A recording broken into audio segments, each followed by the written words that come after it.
UCC को लेकर CM Dhami ने बड़ा बयान दिया है, बड़ा ऐलान किया है। यूपी के बरेली में बोले पुष्कर सिंह धामी कि यूसीसी का विधेयक बनकर तैयार है, बस इसी महीने लागू कर दिया जाएगा। यूसीसी लागू करने वाला इस तरह से उत्तराखंड पहला राज्य बनने जा रहा है। उत्तर प्रदेश के बरेली में उत्तराखंड के मुख्यमंत्री पुष्कर सिंह धामी पहुंचे थे और वहीं पर उन्होंने ये बड़ा बयान दिया है कि यूसीसी को लेकर जब उनसे सवाल किया गया, उन्होंने कहा कि विधेयक बनकर पूरी तरह से तैयार है, बस इंतजार है इसके लागू होने का और वो भी इसी महीने लागू कर दिया जाएगा। और इस तरह से जब ये लागू हो जाएगा तो पूरे देश में तमाम राज्यों में यूं लगने वाला उत्तराखंड पहला राज्य बन जाएगा।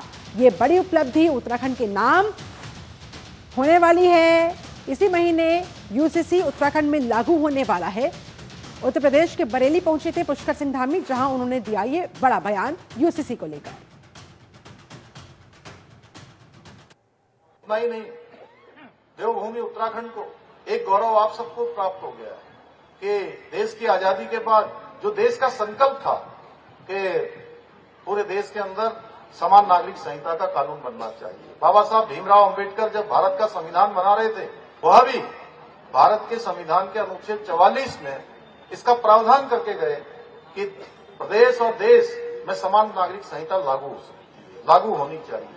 भाइयों बहनों, ये गौरव देवभूमि उत्तराखंड को प्राप्त हो गया है कि समान नागरिक संहिता का विधेयक बनकर तैयार हो गया और इसी माह आपको समाचार मिल जाएगा, इसी माह हम इसको लागू करेंगे। और ये गंगोत्री देवभूमि उत्तराखंड से निकली है। जैसे मां गंगा, यमुना, शारदा, काली, गोरी, गंगा, काफी सारी नदियां हमारी देवभूमि उत्तराखंड से निकलकर पूरे देश को जल और जीवन देने का काम करती है। उसी प्रकार ये समान नागरिक संहिता की गंगोत्री भी पूरे देश को लाभान्वित करने वाली है आने वाले समय में। वहीं यूपी के बरेली क्लब के मैदान में 3 दिवसीय उत्तरायणी मेले का भव्य उद्घाटन उत्तराखंड के मुख्यमंत्री पुष्कर सिंह धामी ने किया। उत्तरायणी जन कल्याण समिति की तरफ से ये पूरा कार्यक्रम वहां पर आयोजित ये 29वां मेला था, जो कि 9 जनवरी से 11 जनवरी तक चलेगा। इस मेले में उत्तराखंड की समृद्ध सांस्कृतिक धरोहर को दिखाया जा रहा है, परंपराओं की झलक भी देखने को मिलेगी। मेले की शुरुआत सुबह 9 बजे कोतवाली से रंग यात्रा के साथ हुई और इस रंग यात्रा में उत्तराखंड की संस्कृति को भव्य तरीके से, दिव्य तरीके से वहां जो झांकियां तैयार की गई है उनके थ्रू, उनके जरिए पेश किया गया। पारंपरिक वेशभूषा में लोकगीतों की धुनों पर लोग झूमते नजर आए, नाचते नजर आए और इस तरह से इस मेले का आकर्षण बढ़ा रहे थे लोग। मेले के दौरान 3 दिनों तक सांस्कृतिक कार्यक्रमों का भी आयोजन होगा। लोकगीत, नृत्य, पारंपरिक वाद्य यंत्रों की धुनें इस आयोजन को और भी ज्यादा खास बनाती हुई। मेले को लेकर स्थानीय लोगों में भी जबरदस्त उत्साह है। मेले में पहुंचे लोगों का कहना है कि यह आयोजन न केवल मनोरंजन का साधन है, बल्कि उत्तराखंड की परंपराओं को करीब से जानने का भी मौका है। अपने अथक परिश्रम से इस विशाल मेले में जो लोग भी इसको सफल बनाने में जुटे हैं, उत्तरायणी जन कल्याण समिति बरेली के सभी सदस्यों का मैं हृदय से अभिनंदन करता हूं। मैं उनको बहुत बधाई देता हूं।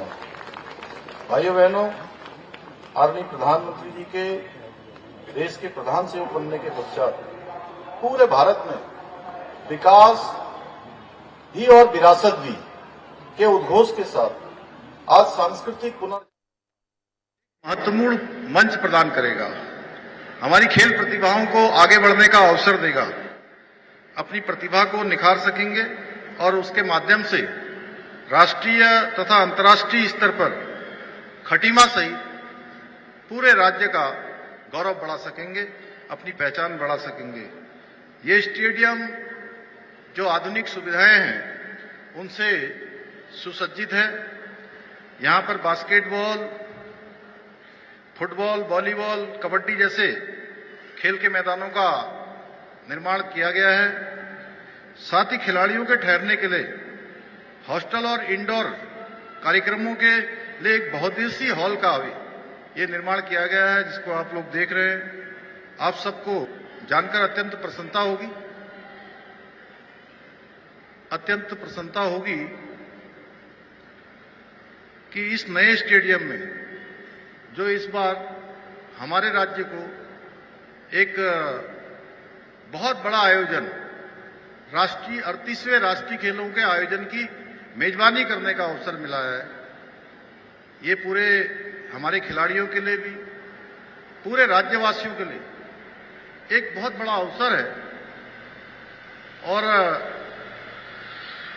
इस नए स्टेडियम में आगामी राष्ट्रीय खेलों की मलखंभ प्रतियोगिता भी आयोजित की जाएगी। ये अपने आप में बहुत ऐतिहासिक होगा। और इसका जो लोकार्पण, अभी कई बार आप लोग सोच रहे होंगे कि इसका लोकार्पण ऐसा जल्दबाजी में हो गया, क्योंकि मुझे बताया गया इन लोगों के द्वारा, सभी के द्वारा, कि हम लोग इसका एक बड़ा भव्य आयोजन करना चाहते थे और पूरे क्षेत्र के लोग इसमें सम्मिलित होते। लेकिन चूंकि 28 तारीख से आदरणीय प्रधानमंत्री मोदी जी राष्ट्रीय खेलों का देहरादून में शुभारंभ करने वाले हैं और 3 दिन 11, 12, 13 फरवरी को यहां पर राष्ट्रीय खेलों में मलखंभ की प्रतियोगिता इसी मैदान में आप सबके बीच में आयोजित होगी। और मुझे विश्वास है इस प्रकार के बड़े आयोजन से हमारे क्षेत्र के युवाओं को खेलों के प्रति रुचि और उत्साह को बढ़ावा मिलेगा। भाइयों बहनों, खेल न केवल युवाओं के शारीरिक और उनके मानसिक विकास के लिए महत्वपूर्ण है, बल्कि इनके माध्यम से युवाओं में अनुशासन, टीम वर्क और संघर्षशीलता जैसे और परिश्रम करने जैसे गुणों का भी विकास होता है। इसी को देखते हुए हमारे आदरणीय प्रधानमंत्री श्री नरेंद्र मोदी जी ने अपने कार्यकाल में के प्रारंभ से ही 2014 में वो जब देश के प्रधानमंत्री बने, उन्होंने खेलो इंडिया और फिट इंडिया मूवमेंट जैसे कार्यक्रमों के माध्यम से खेल संस्कृति की एक मजबूत नींव रखी है। आज आदरणीय प्रधानमंत्री जी के नेतृत्व में भारत खेलों के क्षेत्र में आज नई ऊंचाइयों को छू रहा है और वैश्विक मंच पर अपनी एक विशिष्ट पहचान बना रहा है। आज खेलों का कोई भी क्षेत्र हो, हमारे खिलाड़ी अपनी प्रतिभा से, अपनी मेहनत से, अपनी लगन से हर क्षेत्र में भारत का तिरंगा लहराने का काम करते हैं, भारत का मान सम्मान बढ़ाने का काम करते हैं। हमारी सरकार द्वारा नई खेल नीति और के अंतर्गत नई खेल नीति लाकर राष्ट्रीय और अंतर्राष्ट्रीय स्तर पर पदक विजेताओं को सरकारी नौकरी, आवासीय स्पोर्ट्स कॉलेज के खिलाड़ियों को निःशुल्क प्रशिक्षण, शिक्षा तथा खेल छात्रवृत्ति जैसी अनेक सुविधाएं प्रदान की जा रही है। 4% का खेल कोटा जो बंद हो गया था, वह खेल कोटा पुनः प्रारंभ किया गया है, जिससे कि हमारे खिलाड़ी और ज्यादा प्रोत्साहित होकर पदक विजेता बने, अच्छे खेलों का प्रदर्शन करें, उनकी प्रतिभाएं निखर कर आए। साथ ही मुख्यमंत्री खेल विकास निधि, मुख्यमंत्री खिलाड़ी प्रोत्साहन योजना, मुख्यमंत्री उदयमान खिलाड़ी योजना जैसे कार्यक्रमों के माध्यम से युवा खिलाड़ियों को प्रोत्साहित करने का काम भी किया जा रहा है। हम शीघ्र ही राज्य के अंदर खेल प्रतिभाओं को अच्छा अवसर दिलाने के लिए, उनकी प्रतिभाओं को निखारने के लिए विश्व स्तरीय जो खेल के क्षेत्र में नए नए शोध हो रहे हैं, अनुसंधान हो रहे हैं, खिलाड़ियों को नई नई तकनीकी की जानकारी हो, खेल के क्षेत्र में और आगे बढ़े, उसके लिए हम यहीं हल्द्वानी में एक स्पोर्ट्स विश्वविद्यालय भी बनाने जा रहे हैं, यानी कि खेल विश्वविद्यालय भी बनाने जा रहे हैं। यही कारण सुन रहे थे मुख्यमंत्री पुष्कर सिंह धामी के संबोधन को। जो स्टेडियम जिसका उद्घाटन करते हुए नजर आए हैं, वहां पर खेल कार्यक्रम आयोजित होने वाले हैं, कई तरह के खेल वहां पर आयोजित होने वाले हैं, इसी को लेकर उन्होंने उद्घाटन किया और जनता को संबोधित कर रहे थे। बढ़ेंगे आगे। उत्तराखंड नगर निकाय चुनाव की तैयारियां भी तेज होती हुई बीजेपी ने बाकायदा अपने स्टार प्रचारकों की सूची जारी कर दी है। उत्तर प्रदेश के मुख्यमंत्री योगी आदित्यनाथ धुआंधार प्रचार करेंगे। उनका भी नाम स्टार प्रचारकों की सूची में सबसे ऊपर। सीएम धामी समेत कई दिग्गजों के नाम इस लिस्ट में शामिल। ये देखिए, ये वो सूची है जो बीजेपी की तरफ से जारी की गई है। स्टार प्रचारकों की ये लिस्ट जारी की गई है। यूपी के मुख्यमंत्री योगी आदित्यनाथ, उनके भी कार्यक्रम तय है, वो भी धुआंधार प्रचार करते नजर आएंगे। नगर निकाय चुनाव के मद्देनजर ये बीजेपी की तैयारियां।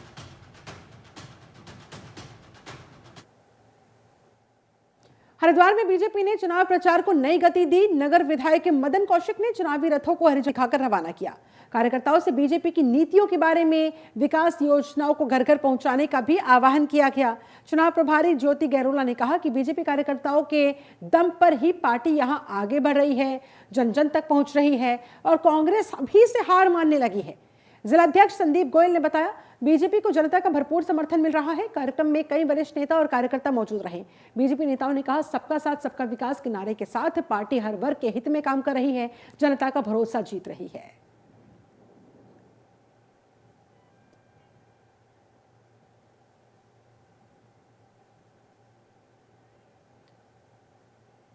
हल्द्वानी नगर निगम में 2 पार्षद प्रत्याशियों के खिलाफ रिटर्निंग ऑफिसर ने शपथ पत्र में तथ्य छिपाने को लेकर हल्द्वानी कोतवाली में तहरीर देकर कार्रवाई करने के निर्देश दिए। रिटर्निंग ऑफिसर पारितोष वर्मा ने बताया, पार्षद प्रत्याशी रवि जोशी और पार्षद प्रत्याशी राजेंद्र जीना की तरफ से शपथ पत्र में कई मुकदमे या सजा संबंधित अपराधों को छुपाने का मामला सामने आया है। इसलिए हल्द्वानी कोतवाली में दोनों पार्षद प्रत्याशियों के खिलाफ तहरीर दी गई, जिसमें जांच के बाद मुकदमा दर्ज कर कार्रवाई की जाएगी। स्क्रूटनी से पहले कुछ ऐसे तथ्य संज्ञान में आए थे कि 2 प्रत्याशियों द्वारा कुछ फैक्ट छिपाए गए हैं और कुछ मुकदमे उनके ऊपर दर्ज हैं या कोर्ट से सजा हुई है और उसको इन अभ्यर्थियों द्वारा अपने शपथ पत्र में शो नहीं किया गया था। तो तथ्य छिपाने के ही जो आरोप हैं उसके दृष्टिगत रखते हुए यहाँ थाना कोतवाली हल्द्वानी में 2 अभ्यर्थियों के खिलाफ एक तहरीर दी गई है और यदि जांच की पुष्टि होती है तो प्रथम सूचना रिपोर्ट दर्ज करने के लिए भी कहा गया है। देखिए, क्योंकि एक गलत शपथ पत्र देने का मामला है और अभी सजा याफ्ता नहीं है वो और न ही 2 वर्ष से अधिक की सजा है जो निरस्त करने का आधार है, तो उस तरह की सजा इनको नहीं हुई है। केवल तथ्य इन्होंने छिपाए हैं और गलत शपथ पत्र प्रस्तुत किया गया है। इसी के आधार पर एक प्राथमिकी। खबर चमोली जिले से, जहां नगर निकाय चुनाव के लिए सभी पार्टियों ने अपना प्रचार प्रसार तेज कर दिया। वहीं आज सूबे के कैबिनेट मंत्री धन सिंह रावत ने गोपेश्वर नगर पालिका से बीजेपी प्रत्याशी संदीप रावत के समर्थन में गंगोल गांव में जनसभा आयोजित कर समर्थन में वोट की अपील की।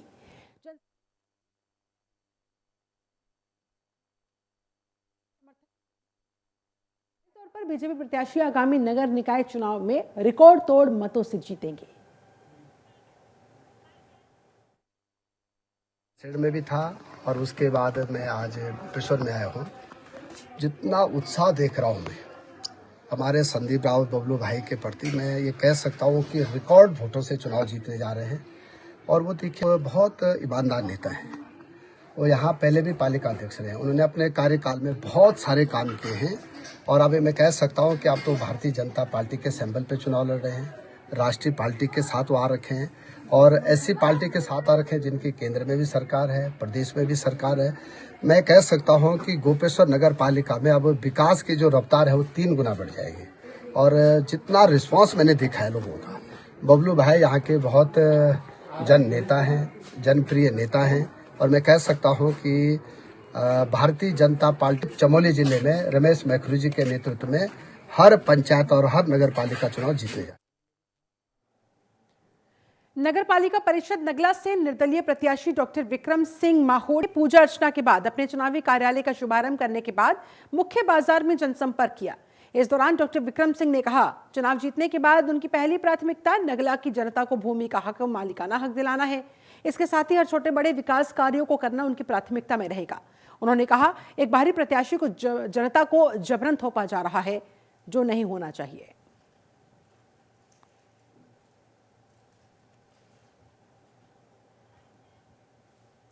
यहाँ पर जो नगर पालिका के चुनाव में हम आए हैं, जैसा कि यहाँ पर हम सभी को पहले से पता था कि यहाँ पर हमारे ऊपर एक बाहरी प्रत्याशी को थोपने का प्रयास किया जा रहा था। इसीलिए यहाँ पर यहाँ के लोकल लोगों के द्वारा, यहाँ की जनता के समर्थन से हम यहाँ पर खड़े हैं और यहाँ के जो लोगों के लोकल मुद्दे हैं, चाहे वो उनके सबसे पहले उनके मालिकाना हक का मुद्दा है, उसके अलावा बिजली का, पानी का, उनकी पेंशन का, लोन का, इस प्रकार के जो मुद्दे हैं, विकास के मुद्दे, इन सब मुद्दों को लेकर हम जनता के बीच में जा रहे हैं और हमको भारी समर्थन।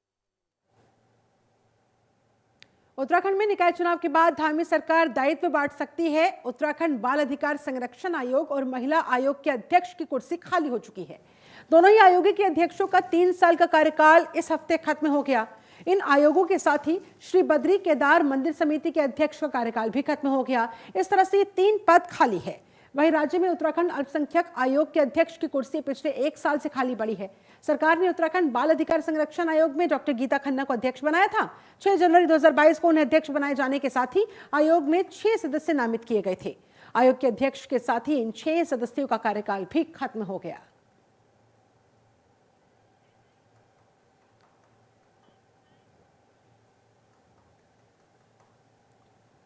काशीपुर में मेयर के चुनाव में अब गिनती के दिन बाकी बचे हैं। हर प्रत्याशी कुर्सी पर बैठने के लिए बेताब है। दूसरी तरफ शहर में जलभराव और अतिक्रमण जैसी समस्याएं लंबे समय से बनी हुई है।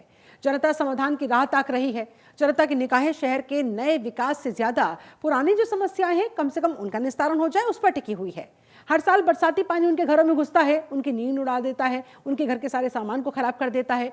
निगर क्षेत्र की कई सड़कें बनने के लिए सालों से इंतजार जिसकी तस पड़ी है, उन पर कोई काम नहीं होता।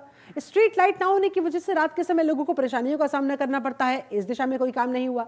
शहर में कूड़े की सफाई के लिए वाहनों की व्यवस्था तो की गई, लेकिन आज भी कई जगहों से कूड़ा नहीं उठाया जाता और लोगों को उसी गंदगी के बीच, उसी दुर्गंध के बीच से होकर गुजरना पड़ता है। मैं तो बस इतना ही कहना चाहूँगा कि मैंने जब से होश संभाला है, यहाँ पे जल भराव की समस्या इतनी बढ़ती चली गई है। इसमें हमारे शमसुद्दीन चेयरमैन साहब भी रहे हैं और मेयर उषा चौधरी भी रही हैं। किसी से भी ये समाधान नहीं हो पा रहा है। ये जल भराव की समस्या को लेके तो कोई आगे बढ़ ही नहीं रहा है ना। मसला तो यही है। वहाँ गंदगी के इतने ढेर लग रहे थे, कोई सफाई नहीं, कोई कुछ नहीं, कोई कुछ करवाने को तैयार ही नहीं है, ना इस पर कोई बात करने को तैयार है। इस बेस पे उन्हें जिताया जाए। समय पर नालियों की सफाई नहीं होती, कूड़े के अंबार लगे हैं जगह जगह।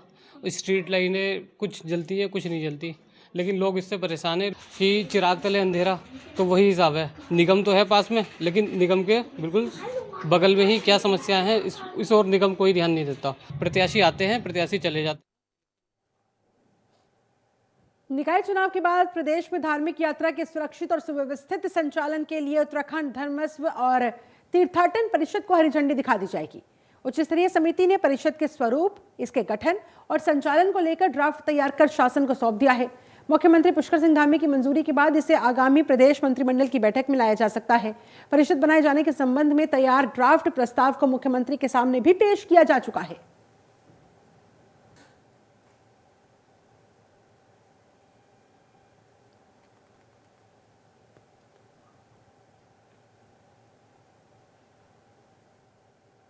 नगर पालिका परिषद पौड़ी के अध्यक्ष पद की बीजेपी बागी निर्दलीय प्रत्याशी प्रियंका थपलियाल ने अपना 26 सूत्रीय चुनावी घोषणा पत्र जारी कर दिया, जिसमें उन्होंने शहर की मूलभूत समस्याओं के निराकरण के साथ ही शहर के विकास को लेकर अपनी बातें रखी। उन्होंने कूड़ा निस्तारण के लिए ऑटोमेटिक डिस्पोजल मशीन स्थापित करने की बात घोषणा पत्र में शामिल की। वहीं 90% नगर पालिका के काम मेस्ट्रोल पर करने, हेरिटेज स्ट्रीट के लिए धन अवमुक्त कराने का प्रयास, माल रोड का सौंदर्यीकरण जैसे मुद्दे घोषणा पत्र में शामिल किए। तो बिंदु तो बहुत सारे, क्योंकि मेरा मैनिफेस्टो 26 बिंदु है और 26 को उसमें अपील टाइप की है। तो जो आपका मेरा 25 बिंदुओं में सबसे ज़्यादा अगर मैं कवर कर पाऊंगी तो सबसे पहले आपको मैंने अभी जैसे बोला कि 32 हमारे जो दुकानदार थे श्रीनगर रोड में, जिनका पूरा घर चल रहा था, उसके अपने रोजगार चल रहा था, उसकी वजह से उस पर बहुत ज़्यादा फोकस रहेगा। उसके अलावा स्वास्थ्य पे फोकस रहेगा, हमारी शिक्षा पे फोकस रहेगा और पर्यटकों पे फोकस रहेगा। उसके अलावा इन चीज़ों को जोड़ने के लिए हमें जो काम करने पड़ेंगे, हो सकता है कि ये 3 बिंदु और मैंने आपको चौथा हमारे 32 दुकानदार भाई लोगों के लिए बोला, इन 3 बिंदुओं को जोड़ने के लिए हो सकता है मेरे 12 बिंदु कवर कर रहे हूँ, लेकिन इन 3 बिंदुओं के और चौथा हमारे जो 9 गाँव में जितना भी हमारा कार्य जो रुक चुका है वो वापस शुरू करने के लिए, जो जिस खेती की वजह से हम लोग यहाँ प्रसिद्ध थे, क्योंकि हर जगह का हमारा जो जितना भी यहाँ पे आंदोलन हुए हैं, जो पौड़ी के काम हुए हैं, उसमें हमारे 9 गाँव की अहम भूमिका रही है। क्षेत्रवासी जितने हमारे नगरवासी उनके साथ साथ उत्तराखंड की अहम खबरों में फिलहाल बस इतना ही। बने रहे जनतंत्र टीवी के साथ।